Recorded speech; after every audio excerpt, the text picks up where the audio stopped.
Èrè tí Fọlá mi mọ̀ ó dá mi lójú ọjọ́ ti pẹ́. Abdulrafiu Ọlábánjọ ọmọdéwùmí ọlọ́jọ́ bí ẹni ìyàtọ̀ gédégbé ní. Èní tí sọjọ́ kẹta oṣù August 3. Mo ti wá pariwo ẹ̀kẹ́lẹ́ tí gbogbo ọjọ́ bí ẹni àtàlẹ́ ẹni rẹ̀ yìí.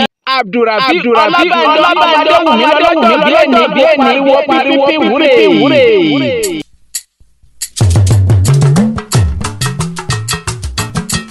Ojúlówó tó yọnu bẹ́ẹ̀ dá ńlá bá sọ lómi àfojúdùn wọn iye owó ẹja ẹyẹ méjì ò kì í dàsá. Abdulrafiu ẹni rẹ lèmi bá tò Ọlálékan yes àjábálẹ̀ ewé Arabedumare. Èmi ti rìnrìn àjò mo ti rẹ́ni múṣemúṣe rẹ̀ dá múṣemúṣe.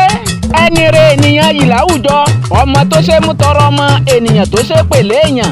Ọlọ́jọ́ bí ẹni ọmọdéwùmí ń lèmi gbé sára fún mo sì tún kó oṣù baraba dẹ̀ndẹ̀. Abdulrafiu Ọlábánjọ ìgbọ́dún ọdún kan ni àṣàmọ́dún sẹ̀mí. Ọmọ ọdún láti forí làlú ọmọ ẹ̀dá láti forí làbú omi ọmọ agbẹ́yìn kùlé máa yóò dùn ó ṣe ọmọ agbélé ayé mà sí ọ̀run ọmọ abégúnnájà ní kànga ọmọ ọlọ́jà tá ìmúgbáná igbe gígùn ní bàbá yín náà ti yín lọ́jọ́ òkóso ọmọ akúwọ́ bẹ́ẹ̀ ní kúrẹ́fẹ́ tara mọ́rin lọ́jẹ̀ kújẹ́ ramara òkóso kun ọmọ olóṣè alákùnú ọ̀pàpàpà gíga mọ́sọ́gì mi tọ́tọ́tọ́ ènìyàn lọ́jẹ̀ ọjọ́ àrìn ọ̀jẹ́ tó kọ́ ọ̀nà bọ̀ lọ́jọ́ sí apá ń sáré ìrókò ń sá gbogbo igi oko pátá ni wọ́n sáré ikú yẹ́tuyẹ́lẹ̀ ọláwọn ọmọ ẹni àrìn ọ̀jẹ́ ó fi gbé ọ̀nà náà lé lórí nílé ikú jẹ́ rámárà àgbóṣòkun ọmọ olóṣè alákùnú ọ̀pàpàpà gíga mọ́sọ́gì mi tọ́tọ́tọ́ ènìyàn lọ́jẹ̀. Abdulrafiu Ọlábánjọ ọmọdéwùmí ọlọ́jọ́ bí ẹni mo sìn ọ́ délé.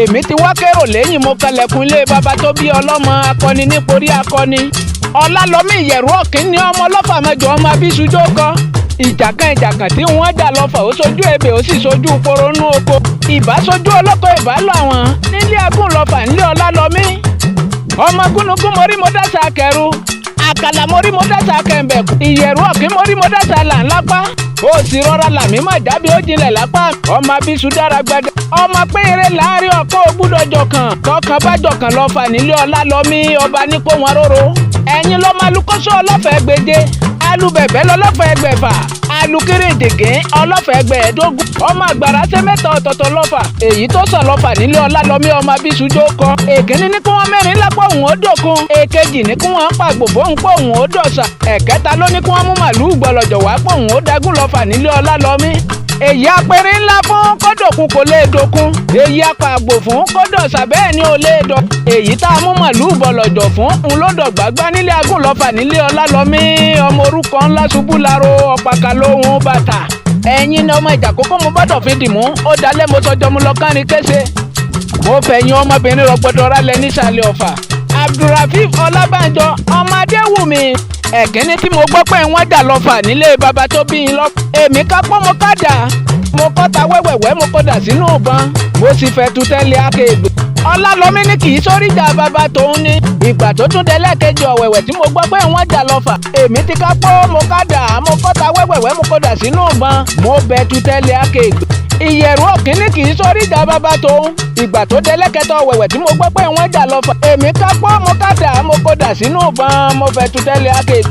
Ọlálọ́mí ní kì í sóríjà bàbá tòun. Èmi wá ń bi wọ́n pé kí ní sóríjà bàbá tẹ̀yìn.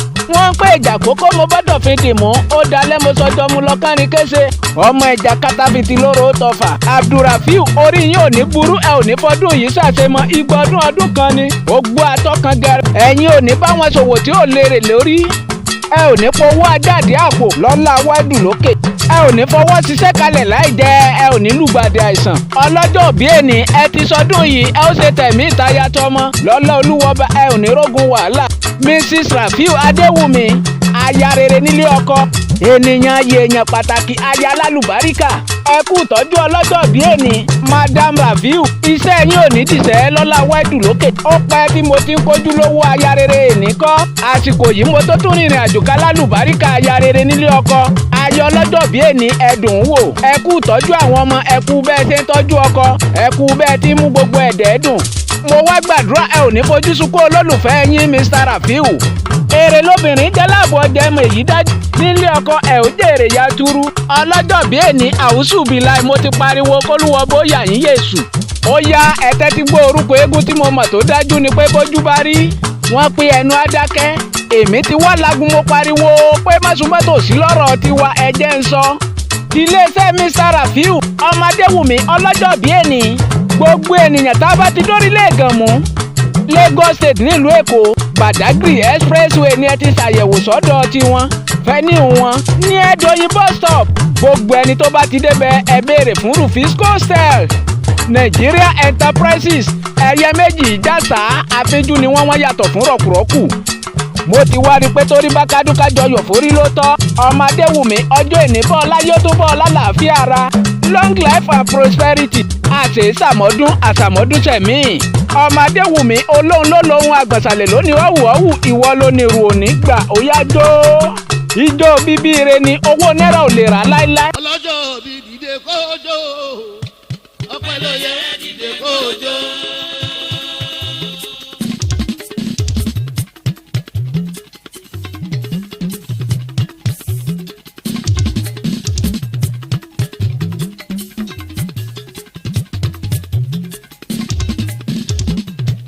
ọlọ́jọ́ bí dìde kójó ọpẹ́ ló yẹ dìde kójó.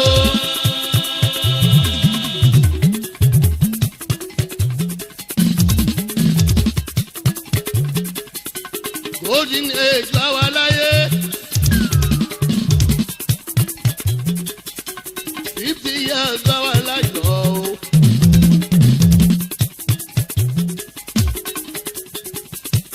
àádọ́ta dùn máa bá wa láyé. Golden age la wà láyọ̀ o. ọpẹ́ lóyò ní nǹkan ẹni dìde kó o mú jọ. ọpẹ́ lóyò ní nǹkan ẹni dìde kó o mú jọ.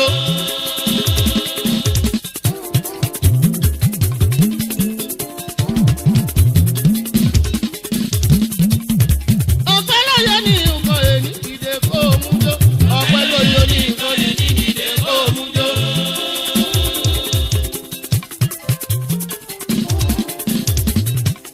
gbogbo tẹ̀bí tọrẹ rẹ gbogbo wa la bá ẹ dúpẹ́. gbogbo tẹ̀bí tọrẹ gbogbo wa la bá ẹ dúpẹ́.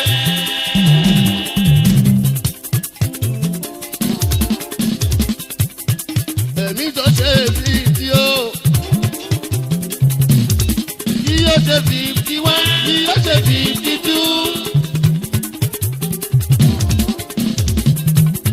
kí yóò ṣe 53 kí yóò ṣe 54.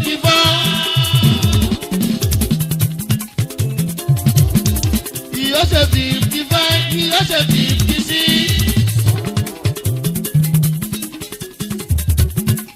Yóò ṣe 57, yóò ṣe 58.